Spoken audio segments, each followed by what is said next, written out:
Et voilà. S'il y a un enseignement à retenir de cette journée de Ligue des Champions, c'est qu'à chaque fois que Lamine Yamal il dit sur Instagram qu'il est en mission, c'est qu'il est vraiment en mission. J'ai vu pas mal de fans vouloir qu'il fasse profil bas, mais chacun avec sa personnalité. C'est un gamin de 17 ans, il s'amuse. Au-delà de ce Barça Dortmund aujourd'hui, on a surtout eu un Paris Saint-Germain Aston Villa incroyable. Moi, perso, j'ai trouvé le match top, mais je ne m'attendais pas à une Emery qui n'assume pas le jeu. Mais on va en parler plus tard. Parlons d'abord du Barça contre Dortmund. On a vu un Barça Dortmund qui n'avait rien à voir avec le match qu'on avait vu en saison régulière, hein, les 3-2 à l'Iduna Park, parce que ce match-là, Dortmund, ils avaient beaucoup plus de répondants, même si c'était compliqué. N'empêche, on a vu un match qui était très ouvert où le Barça avait certes dominé, mais était obligé de se surpasser jusqu'à ce but de Ferran Torres qui ratait son contrôle, mais qui n'empêche mettait le but. Donc aujourd'hui, on a eu Lewandowski titulaire qui dirigeait l'attaque. On a eu Lamine Yamal à droite, à gauche Rafinha naturellement, au milieu Frenkie de Jong, Pedri et devant Fermin Lopez qui a été exceptionnel. Et derrière, classique, hein, Koundé, le retour de Inigo Martinez, Cubarsí, Alejandro Balde et Tek, celui qui n'a jamais perdu de match depuis qu'il est le gardien titulaire du Barça. Et presque durant 20 minutes, on a vu une équipe du Barça qui n'arrêtait pas d'harceler cette équipe de Dortmund. Dès le début, tu sentais nettement c'était quoi l'intention de cette équipe du Barça et pas mal d'occasions de but. D'ailleurs, ce qui me fait peur avec la sortie de Lamine Yamal, bon, c'est sur blessure ou pas, on verra. Certains disent que Lamine Yamal fait exprès de sortir pour laisser la place à Ansu Fati, ce qui sera très beau. Ce sera pas une première déjà avec Flick, parce qu'avec Flick on avait vu, hein, il y a quelques matchs en Liga, il y a un match où Gavi devait rentrer et c'est Gavi qui a dit à Ansu Flick de mettre Pablo Torre. Donc c'est quelque chose au Barça et déjà on a vu Ansu Fati, il rentre et direct tu vois que Balde force pour jouer sur lui. Sur la dernière contre aussi, on voit qu'il y a Rafinha qui joue sur lui. Tout le monde voulait jouer sur lui. Donc, c'est vraiment un groupe uni et moi, j'adore ça. Mais j'espère que Lamine Yamal n'est pas blessé. Parce que les 20 premières minutes de jeu nous ont montré que Lamine Yamal, c'est peut-être le joueur le plus dangereux du Barça.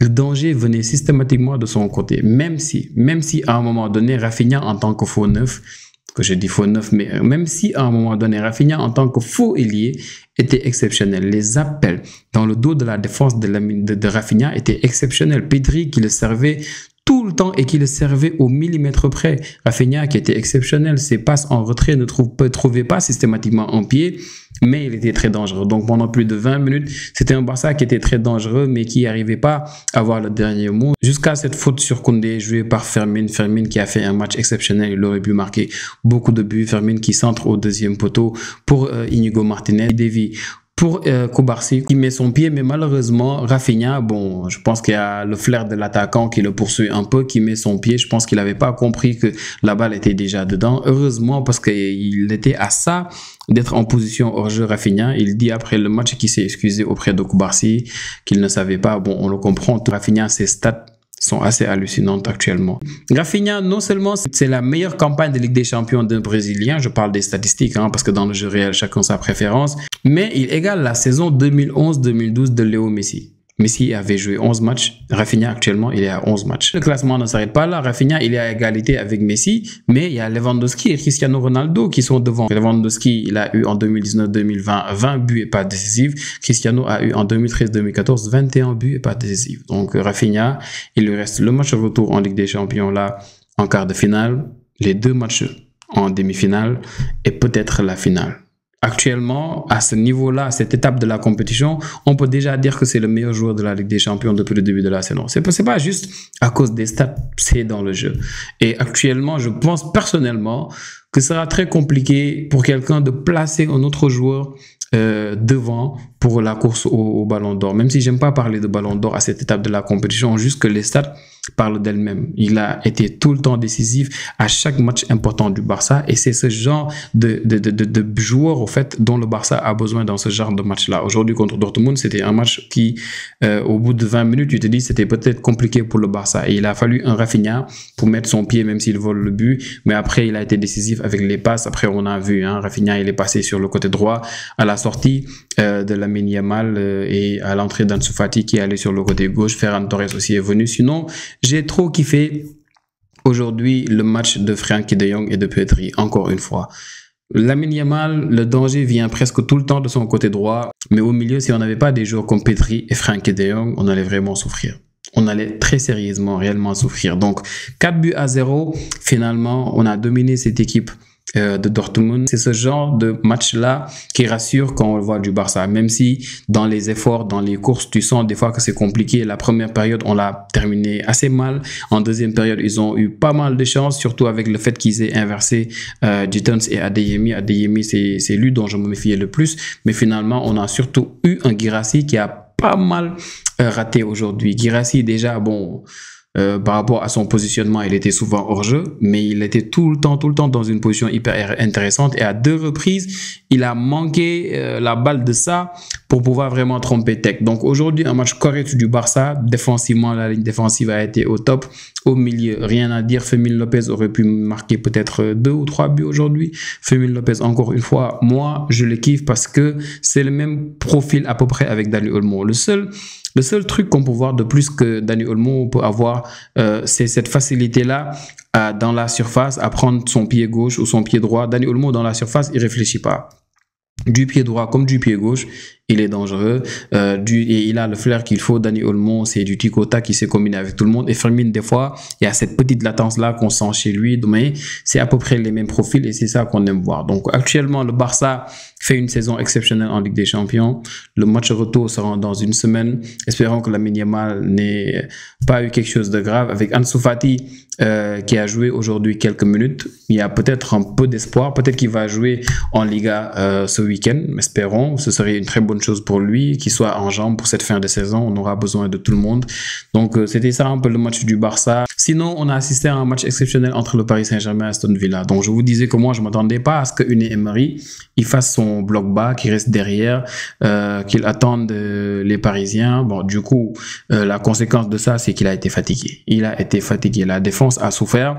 Les occasions se sont multipliées. Il procédait souvent en contre. Et en contre, c'était hyper compliqué parce qu'en contre, tu n'avais pas beaucoup de relais. Tu avais Rashford qui était très éloigné des fois de McGinn ou bien de Rodgers. Mais n'empêche, le danger est venu de là. Après beaucoup d'arrêts de Martinez qui a fait un match exceptionnel. On a vu ce premier but qui est venu avec une petite erreur, on va dire, d'inattention, on va dire peut-être de Nuno Mendes. Nuno Mendes qui a été peut-être l'homme du match aujourd'hui. Nuno Mendes qui se retourne, qui ne voit pas McGinn et qui perd la balle et 2-3 passes après. On voit ce but de Rodgers, on voit surtout la passe, le déplacement, l'appel de Tielemans qui fait cette passe à Rodgers. Et juste après, on voit Rodgers qui n'arrive pas à bien défendre sur Désiré Doué. Désiré Doué qui juste avant ça rate malheureusement grâce à un Emilio Martinez qui a été exceptionnel aujourd'hui. Mais surtout après, on voit Rodgers qui n'arrive pas à défendre sur Doué qui n'a même pas eu besoin de beaucoup d'espace pour enrouler cette balle, mais d'une manière exceptionnelle. C'est l'un des plus beaux buts de la Ligue des Champions cette saison. Donc vraiment, quel but magnifique de Désiré Doué. 1-1 à la mi-temps.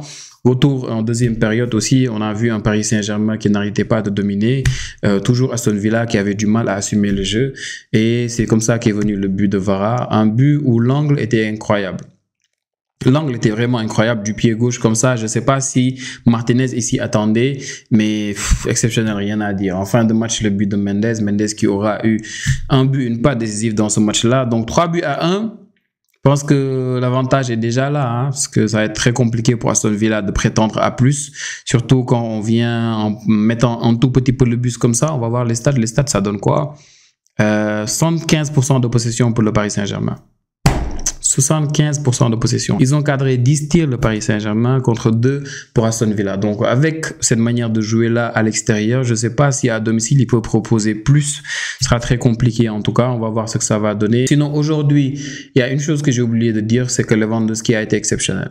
J'ai adoré le match de Lewandowski quand il fait de mauvais matchs. Je tape sur lui et aujourd'hui, il a fait un match hyper correct.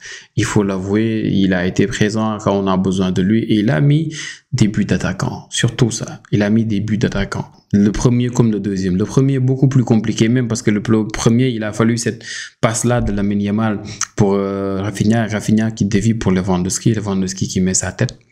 exceptionnel. C'était pas évident déjà. L'angle, la tête, bon, je pensais même que la balle était sortie. Et le deuxième, la présence sur cette passe de Fermin-là, il a été incroyable aujourd'hui, Rafinha, Lewandowski. Si c'est parce qu'on le repose souvent et que souvent Ferran vient titulaire, c'est bien pour Ferran de jouer beaucoup plus souvent. J'espère que Ferran sera peut-être d'ailleurs titulaire ce week-end-là. On se retrouve les amis pour la prochaine vidéo. C'est tout pour aujourd'hui. S'il vous plaît, n'oubliez pas de vous abonner, d'aimer la vidéo et surtout de faire des commentaires pour donner vos avis par rapport aux deux matchs là. Les amis, on se retrouve pour la prochaine vidéo. Ciao, ciao.